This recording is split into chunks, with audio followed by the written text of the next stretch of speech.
Okay, so here's a quick demonstration of Google Tabs, or more importantly, Google Tab groups.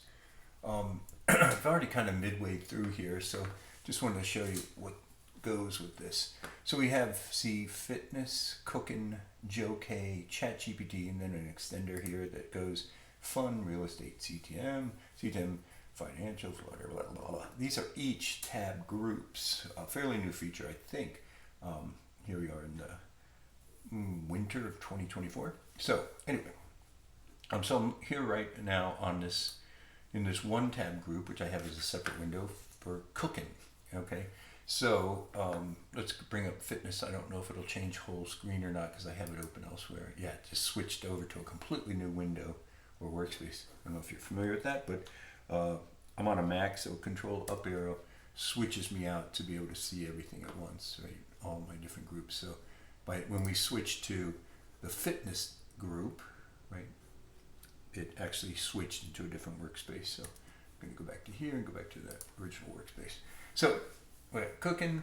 We've got another window here with just a bunch of stuff in it, right? And I don't have a group currently, you'll see, for, we'll say, research. So I'm going to just show you real fast how to do that. So if I'm sitting here, it's like, you know, I kind of like this book, I haven't committed yet. Let me go ahead and add it to a special group so that it won't clutter and become a big old, as somebody once said, a bunch of chiclets in the top where I can't even read them.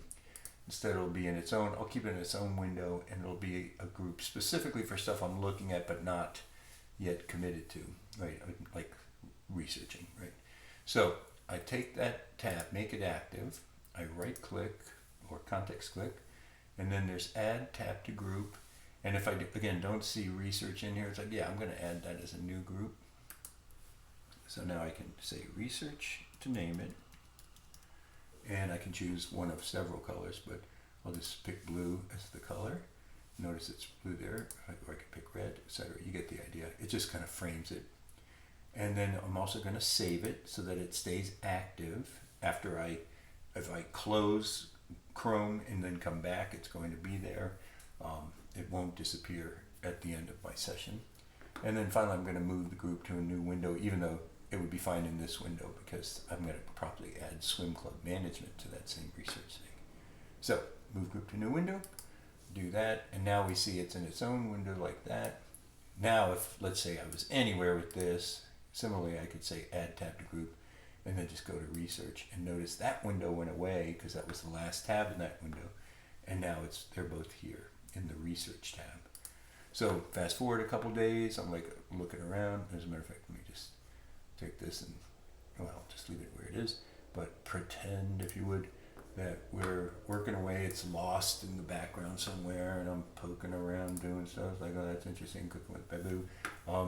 But then I look here and it's like, oh, this is my cooking tab, but I want to get back to my research tab. It's like, and I just click on here, look for it, there it is, research. And I bring that, and it brings up the window that's got the research tab group, right? So hopefully that makes sense.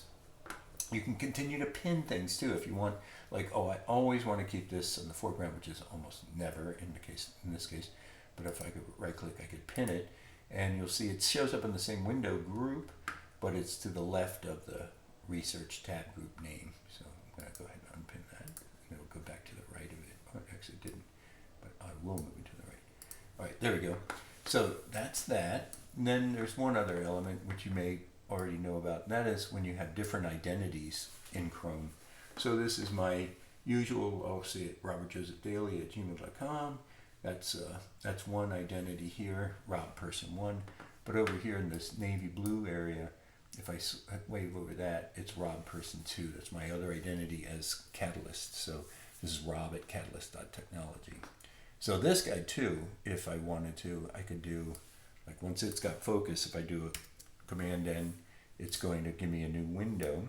And if I search here and say, let's just say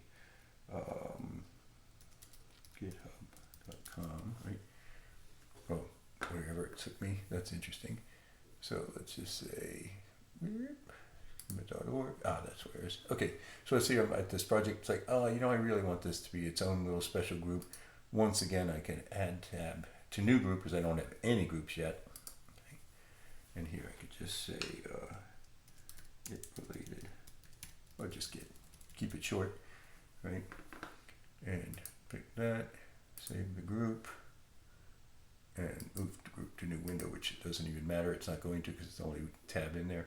And I say that should do it. And now we see that this guy's in a group. So when I come over here, maybe I'll just make a new group here too. A new group, let's see. Admin, like my admin tabs, generic tabs. So there's admin, there's this. So if I came over here, and I'm saying, let's see, go to G drive. Right. So there you go. See, this is me. I don't use this drive very much, so it's there. It's like, oh, I'd like to put that into my admin group. So here I go, add tab to group, admin, and as we saw before, it swaps over. But notice that the tabs, or the tab groups, are distinct for the groups here that are with this identity versus the groups here with this identity, right? So it's completely different. We don't see admin, we don't see git, right? So there you go. Hopefully that makes sense. Very nice. You know, if I shut down Chrome at this point and came back, all these windows would come back as well. Oh, and by the way, once again, if you're looking and you're like, oh, I want to head over to a different group, my chat GPT group, for instance, if I pop in there, it's going to take me over to a chat thing. So there you go. Hopefully, again, that makes sense and it's useful. Talk to you soon.